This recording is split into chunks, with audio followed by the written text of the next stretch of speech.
Lalu Nabi memesan 3 perkara. Nabi pesan pertama, jaga salat kalian. Nabi tidak bilang jaga pangkatmu, jaga rukomu, jaga hartamu. Tidak. Nabi mengingatkan, salatmu, jaga salat kalian. Bapak-bapak polisi, kalau bapak mau baik pekerjaan, jangan tinggalkan salat.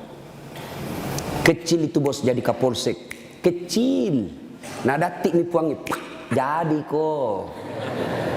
Siapa yang sangka Pak Idam Aziz jadi Kapolri? Siapa yang sangka? Tidak pernah orang membayangkan, tidak pernah didengar-dengar namanya.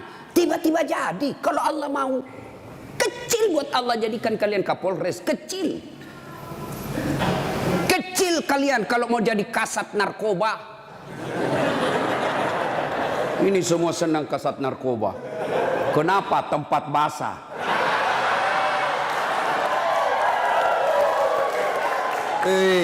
Hati-hati Pak Polisi. Di tempat basah lah itu orang tenggelam. Tidak ada orang tenggelam kalau kering. Siapa suruh kau bilang gas-gas? Gas memang. Kita sudah tanda tangan MOU toh. Pak, kecil, sholat ki Pak. Kecil bapak punya bahagia. Ustadz, kenapa itu kasihan istriku nang ngomel aja nak kerja.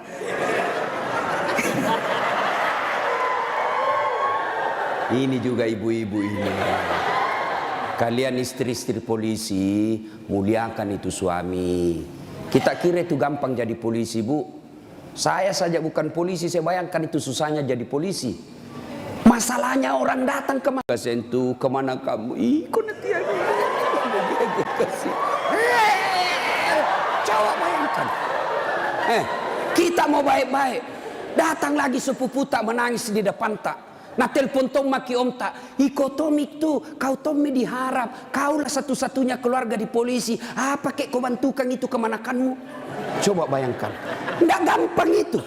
Kalau Ustadz apa godaannya? Apa godaannya Ustadz? Kemana-mana pakai gamis. Nggak ada perempuan mau dekat sama kita. Nah bacakan kau Yasin jauh-jauh kok. Tapi kalau polisi Pak, godaannya banyak. Banyak betul godaannya itu polisi. Masalahnya orang datang pula istri. Pakai kok kipas Pak? Tak kalai ada apa kayak situ. Itu. Kalau kita Ustadz, siapa yang mau sogoki? Paling nasogoki telur sama soko. Apa mau nasogokkan ki? Tapi polisi subhanallah godaannya sangat besar, bebannya sangat besar. Maka disitulah dibutuhkan ibu. Pelihara suamimu. Jangan kau malah jadi tukang kompor. Apa kek masa kita sudah 17 tahun menikah tidak pernah tongko beli kangat gelang. Itu saja baru polisi baru 3 tahun suaminya gelangnya kayak pelik sepeda. Betul dia baru 3 tahun tapi dia sudah jual sawah warisan. Jangan. Bu, sayangi itu suamimu kasihan. Dan kau dorong dia masuk neraka. Ya. Coba kalau ibu-ibu tidak beristri polisi, ibu ndak jadi ndak jadi bayangkari. Karena ibu bayangkari, wah luar biasa mobil polisi dia pakai piarisan. Iya toh? Iya Bu. Makanya syukuri. Coba kalau ibu ndak nikah sama ibu bapak-bapak polisi, ibu bukan bayangkari, gasturi. Gadis tua Republik Indonesia. Maka bersyukur ya. Pak, jaga sholat Pak. Saya kasih contoh. Kan ada komandan tak toh? Ada Kapolres. Kira-kira kalau Kapolres panggil ajudan bagaimana hebatnya? Ajudan, itu ajudan biar lagi baring-baring di kursi makan cang goreng. Ajudan, siapa? Biar itu ada cang goreng. Perintah komandan. Iya toh? Iya. Mana ada ajudan berani dipanggil? Ajudan, tunggu dulu Pak. Bilang aku diinjak lehermu. Coba. Ayo. Begitu takutnya kita sama manusia. Padahal Kapolres paling lama 2 tahun. Mutasi lagi. Tapi begitu takutnya kita sama manusia. Tidak berani kita bilang tunggu. Lalu kenapa ketika azan berkumandang Allah memanggil kita, hayya 'alal falah. Hei Pak Polisi, sini kok, saya kasih kok kemenangan. Bapak tahu enggak itu artinya hayya 'alal falah? Itu artinya sini saya kasih kok kemenangan, sini saya kasih kok kejayaan. Allah panggil kok, sini kok saya kasih jadi Kapolsek kok, sini kok saya kasih kok jadi Kapolres, sini. Tapi apa jawaban kita? Tunggu, lagi meeting. Tuhannya suruh menunggu. Kapolres saja kau tidak berani kasih menunggu. Ini Tuhanmu kau suruh menunggu. Pantas 20 tahun kau jadi polisi, tidak bisa kau lepas dari kredit.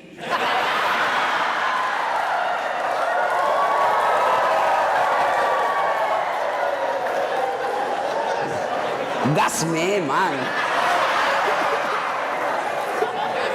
Makanya, bagaimana hidupmu mau baik bos jadi polisi? Kau udah bisa cari muka sama atasan. Siap komandan, siap salah komandan. Bapak kerja sama manusia, 10 nasuruh ki kerja. Nih kerja ini 10, 9 yang cocok, 1 salah, yang salah na persoalkan. Bodoh memang kau ini. Coba, nah lupa itu 9 yang cocok, padahal 9 yang betul, 1 di dosa. Nah, bodoh memang kau ini. Nggak ada. Itulah manusia. Kalian capek cari kelakuan baik. Jangan kau terlalu mencari muka sama pimpinanmu. Yuk kerja saja dengan baik sebagai polisi. Ada tupoksimu, ada ini kasat ini, jelas pekerjaannya. Kerja itu dengan baik, perbaiki sholatmu, Allah yang angkat derajatmu. Tapi kau siapa?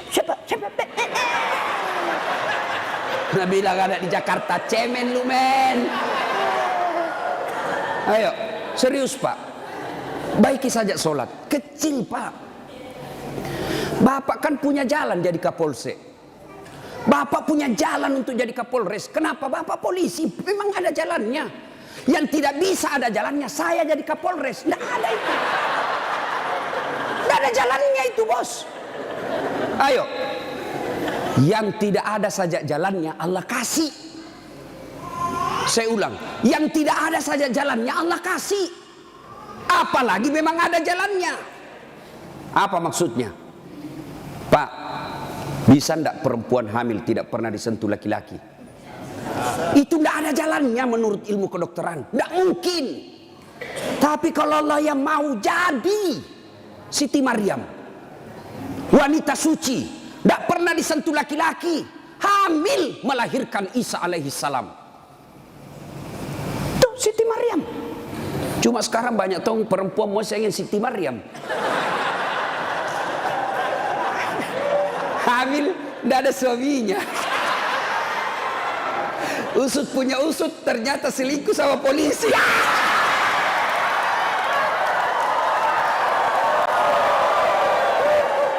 Gas memang.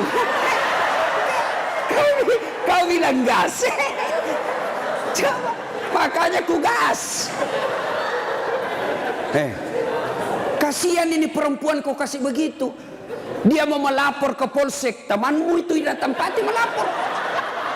Datang melapor malah dikasih takut-takut. Kau dapat pasalan pencemaran nama baik ini paling. Ayo. Pak, Bapak mau baik, perbaiki saja sholat. Saya kasih lagi contoh. Saya akrab sama Kapolres. Saya datang di Sidrap. Pak Kapolres, adakah di Sidrap ini cari-cari telur? Mau pengantin? Siap Ustadz, gampang. Kapolres telepon ajudan. Ajudan, itu Ustadz Dasat ada di hotel. Kau jemput, pakai Alparnya Aji. Karena ada Alparnya tahu Pak Kapolres. Tapi punya teman. Nah, bawakan telur.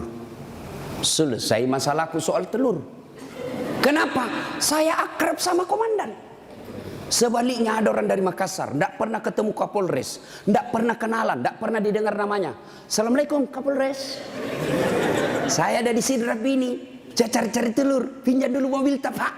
Siapa nak telepon Kapolres? Kapolsek, tangkap itu. Hah? Tangkap dia.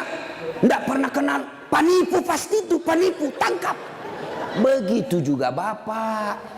Tidak pernah sholat, sholatnya hanya hari Jumat, itu pun paling terlambat datang, paling cepat pulang. Orang khutbah dia tidur, pas bangun kamat dia bilang, aliran apa ini masih tidak ada khutbahnya. Bukan aliran apa, kau matiin dulu kok. Ayo, tiba-tiba dimutasi, tidak ada tempatnya yang bagus-bagus, stres, jadi berdoa ya Allah. Capek mak ini jadi polisi Tuhan. Kenapa hidupku tambah susah Tuhan? Nah bilang Tuhan malaikat, karena dia sudah capek jadi ke polisi, sekali cabut nyawanya. Makanya Pak, yuk perbaiki sholat Pak. Apa alasanmu tidak mau sholat? Bilang kok apa? Bilangnya apa alasanmu? Si Geaki. Apa? Hah? Tidak ada kecuali malas. Dalam Islam ada boleh beberapa orang boleh tidak dosa ketika dia sholat. Satu, belum balik. Kalau ada bapak-bapak polisi di sini merasa belum pernah mimpi basah, belum pakai balik itu. Atau ibu-ibu poluan tidak pernah haid, kau masih balita itu. Ya. Yang kedua, siapa boleh tidak sholat? Hilang ingatan alias gila. Kenapa tidak sholat? Saya gila Pak. Yang penting Bapak yakin gila, boleh tidak sholat. Tapi tidak mungkin Bapak jadi polisi kalau Bapak gila. Yang ketiga, boleh tidak sholat dalam tekanan. Zaman Belanda diancam kepala tak.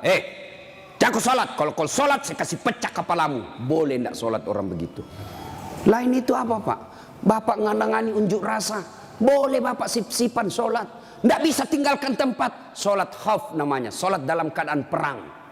Bagaimana caranya? Bapak berenam, polisi bertugas. Maka bagi tiga lapis, 3 rakaat, tiga saf. Saf pertama 2 orang. Saf kedua 3 orang atau 4 orang. Maka saf pertama diselesaikan dulu sholatnya. 1 rakaat. Yang di belakang jaga senjata. Begini dia. Selesai ini yang saf pertama 1 rakaat. Maka saf kedua lagi yang selesaikan sholatnya, saf pertama lagi yang siaga-siaga senjata. Boleh Pak. Tidak bisa ditinggalkan tempat Ustaz. Kita tayamum darurat. Boleh Bapak. Kalau pergi ambil air 1 kilo, bahaya ini keadaan. Bapak tayamum di situ. Tidak usah buka sepatu. Boleh. Bagaimana caranya? Letakkan telapak tangan di pasir. Sudah itu tepuk. Karena kalau kau tidak tepuk ada pasir, kau gosok matamu, tidak jadi kesembahyang.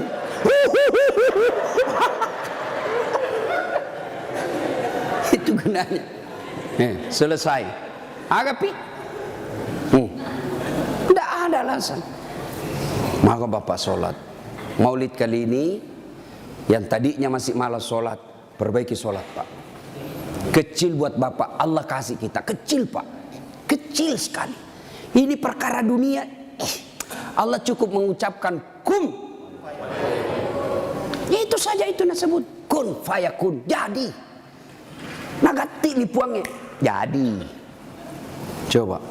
Maka Bapak Ibu, Ibu Bapak ini perbaiki saja sholat.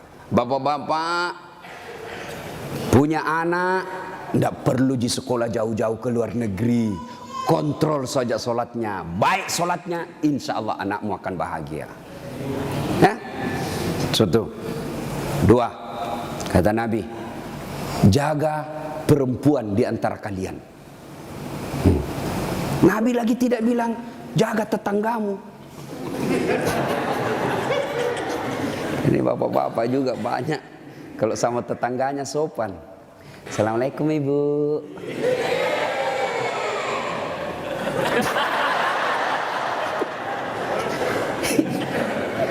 Ibu, kita ini sebenarnya laki-laki tergantung istri. Kalau istri kita baik, sopan bicara, tidak mungkinlah kita macam-macam. Datang mama tak kuhormati, datang saudara tak kumuliakan, pasti kita berpikir, baik sekali istriku ini. Belum tentu saya dapat perempuan lebih baik dari ini. Ya sudahlah, saya sabar saja menghadapi ini. Tapi kau suka kau ngomel, malas, datang mertuamu tidak pernah enak mukamu. Baru 1 jam duduk kau bilang kapan pulang mak. Datang mertua laki-lakimu langsung kau bilang kasihan mbokmu. Datang lagi bapakmu bawa beras 50 kilo, pulang nanti 1 juta. Ada begitu istri tak pak? Itu yang membuat hidup tak sial. Betul pak. Kalau ada istri bapak yang tidak tahu menghormati orang tua tak, itu yang membuat hidupmu sial. Maka nasihati itu istri baik-baik. Ini juga ibu-ibu, hargai itu suami. Ya, untung ibu punya suami, punya anaknya orang. Coba terima beres. Hei, serius kah ini? Datang itu mertua kita hormati, muliakan. Coba, ada kadang-kala ibu-ibu curhat sama saya, Ustaz, kenapa itu suamiku lebih sayang, kasihan satu rumah kak sama mertua perempuanku. Kenapa ini kasihan nih suamiku, sayangnya sama mamanya saya tidak. Saya bilang, sadar kok ibu, mamanya orang itu, bukan selingkuhannya, bukan istri kedua. Kalau istri kedua boleh kau bilang begitu, bersaing kok. Tapi ini mamanya, dari rahimnya itu, keluar dari perutnya, dia yang didik dia yang kasih jadi polisi, dia yang biaya, kau terima beres. Sadar, mestinya kalau begitu suamimu, kau bersyukur. Ya Allah, baik betul ini suamiku. Mudah-mudahan nanti anakku seperti suamiku, tetap sayang sama saya meskipun saya sudah tua. Dengar itu.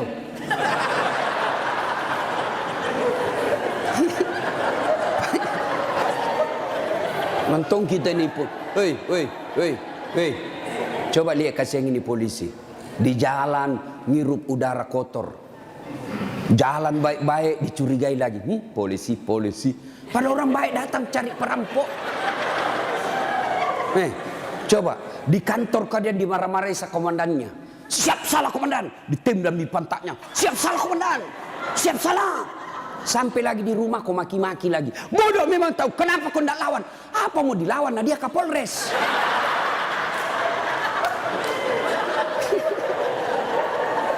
Iya toh, ini kasih muka-muka susah semua ini kasih ini polisi. Coba lihat.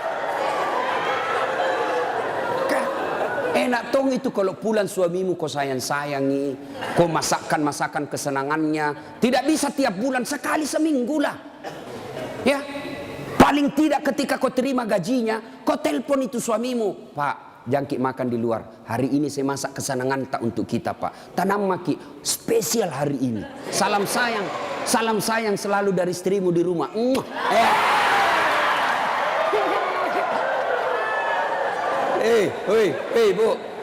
Bu. Itu suami polisi kalau dapat SMS begitu, nah kasih lihat langsung Satpol PP. Satpol PP polisi setengah. Nah, ada di sini.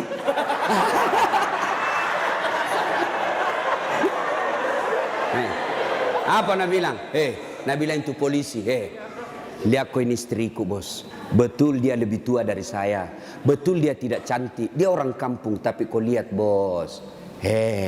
Istriku ini. Pernah SMS begitu? Paling kita SMS, Pak, jangan lupa singgah beli gas.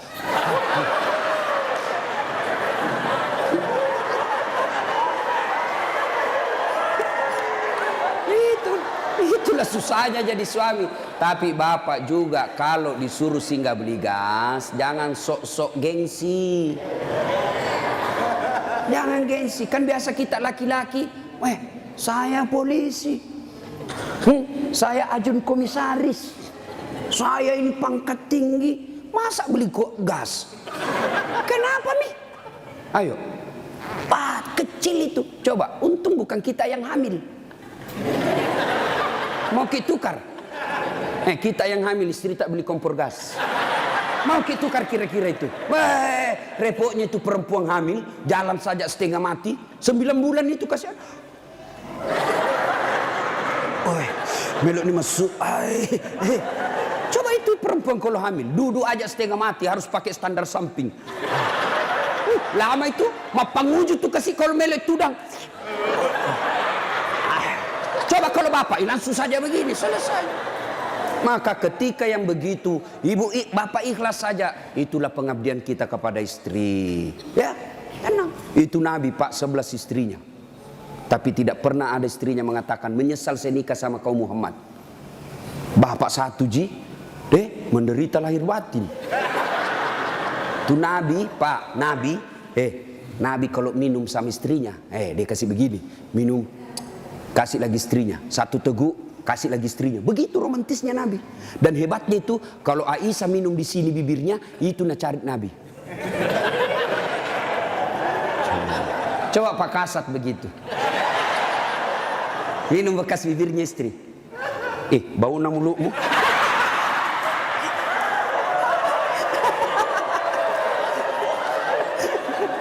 Salatullah Salamullah ala toha Rasulillah.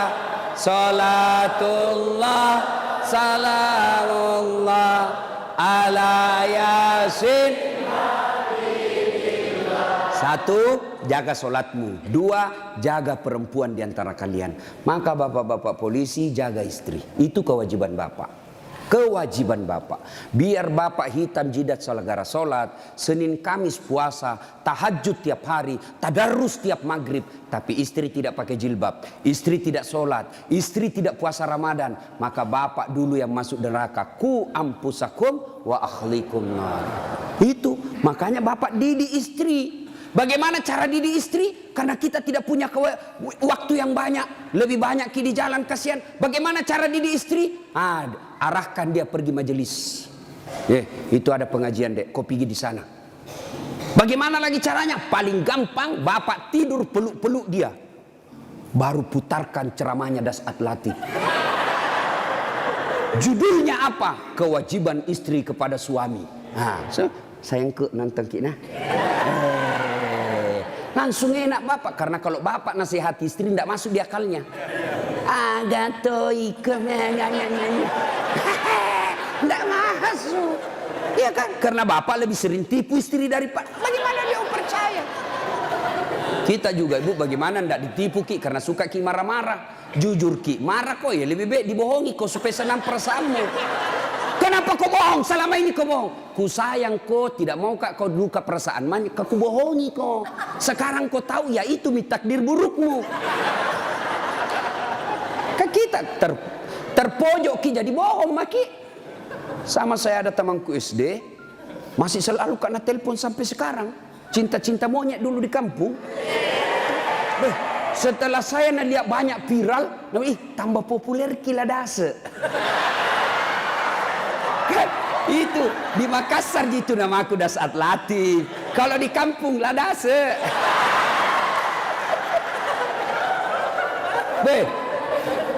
Dia selalu telepon saya. Nggak enak kan?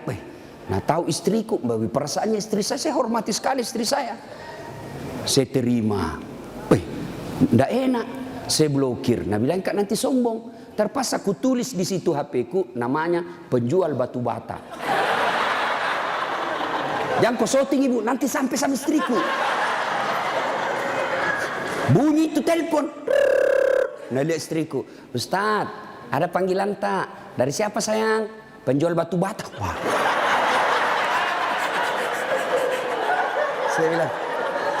Dia bilang, saya angkat. Oh jangan kau angkai, tagihan. Nggak cukup uangku itu. Istriku kalau bilang uang, nggak mau dia karena nanti uang belanjanya saya ambil. Jangan angkat. Jangan angkat Ustaz, jangan Maki, belum cukup uang. Selamat saya. Satu ketika saya pulang ceramah. Bikinlah saya teh. Kan saya bikin sendiri. Saya tahu, oh sudah. Saya minum, kenapa nak asin ini? Barat salah kasih kah ini? Saya pergi lihat toples, tulisannya gula. Isinya, garam. Saya tanya istriku, sayang, kenapa ini tulis ki gula na isina garam? Nabi bilang, hepon tak juga, lain kita tulis lagi sini.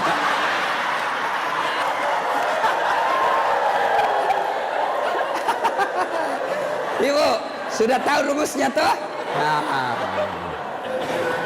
Pak, jaga istri kalian, jaga. Gimana caranya? Ajari terus, nasihati terus, nasihati terus. Tapi bapak tidak mungkin bisa didengar istri kalau bapak saja kelakuannya tidak baik. Tidak mungkin.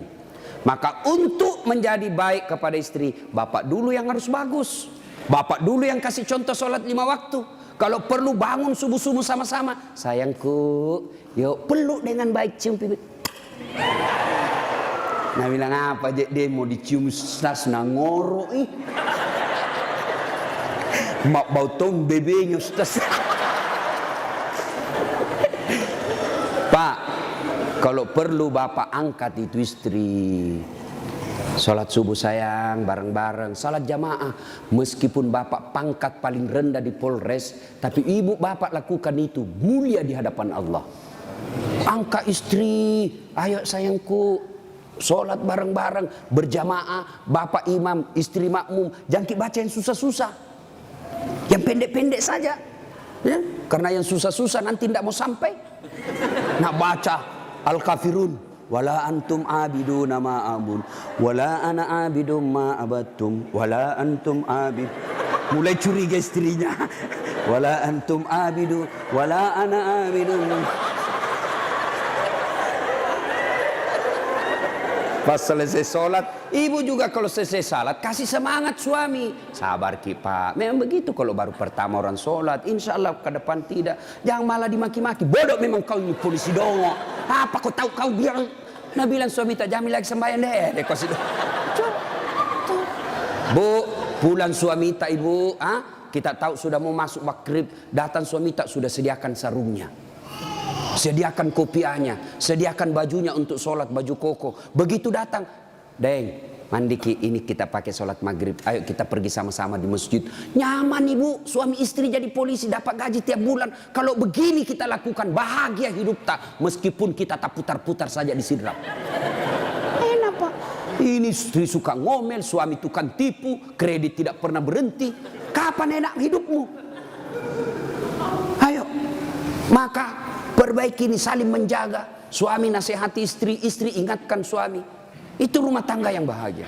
Dan yang ketiga kata Nabi, ucapan yang beliau keluar dari bibirnya, ummati, ummati, ummati, umatku, umatku, umatku. Begitu sayangnya sama Nabi. Sayang Nabi sama kita. Nabi tidak mengucapkan Khadijah, Khadijah, Khadijah. Tidak. Nabi yang diucapkan ummati, umat kita. Apa di dunia saja? Tidak, sampai di akhirat pun Nabi seperti itu. Ketika hari kebangkitan tiba, Allah perintahkan kepada malaikat Jibril, Jibril, kau bangkitkan manusia paling mulia yang sangat aku sayangi, Muhammad sallallahu alaihi wasallam. Nabi Jibril setengah mati mencari, lalu Allah kasih keberkahan. Makamnya Nabi keluar asap. Didapat. Lalu bangkitlah Nabi. Ya seperti itu yang kita lihat di sirkus. Ada manusia yang tiba-tiba naik saja ke permukaan. Lalu Nabi duduk. Gosok mata. Jasadnya Nabi pak sampai detik ini tidak hancur. Seperti ketika beliau hidup. Kulitnya tidak rusak. Pernah kan beberapa kali itu kan kuburnya Nabi jasadnya Nabi dicuri. Kan beberapa kali itu 9 kali. Dan jasadnya pun sudah ratusan tahun meninggal. Masih sama. Nah, bangun Nabi, gosok matanya. Lalu Nabi buka, nampak Jibril di depannya. Lalu Nabi berkata, Jibril, hari apa ini? Ya Muhammad, inilah hari kebangkitan yang pernah Allah janjikan kepadamu. Kira-kira kalau bapak bangkit seperti itu, bapak cari siapa? Mana kasihan anakku? Oh, mana itu istriku yang baik sekali? Apa Nabi cari keluarganya? Tidak. Nabi tidak berkata, mana bapakku, rindu saya mau melihat bapak saya yang tidak pernah saya lihat wajahnya. Tidak. Siapa yang Nabi cari? Aina ummati. Jibril, mana umatku? Kita yang dicari Nabi pak. Bayangkan, begitu cintanya Nabi kita. Nabi cinta di dunia sampai di akhirat. Nah sekarang, bagaimana kecintaan kita kepada Nabi?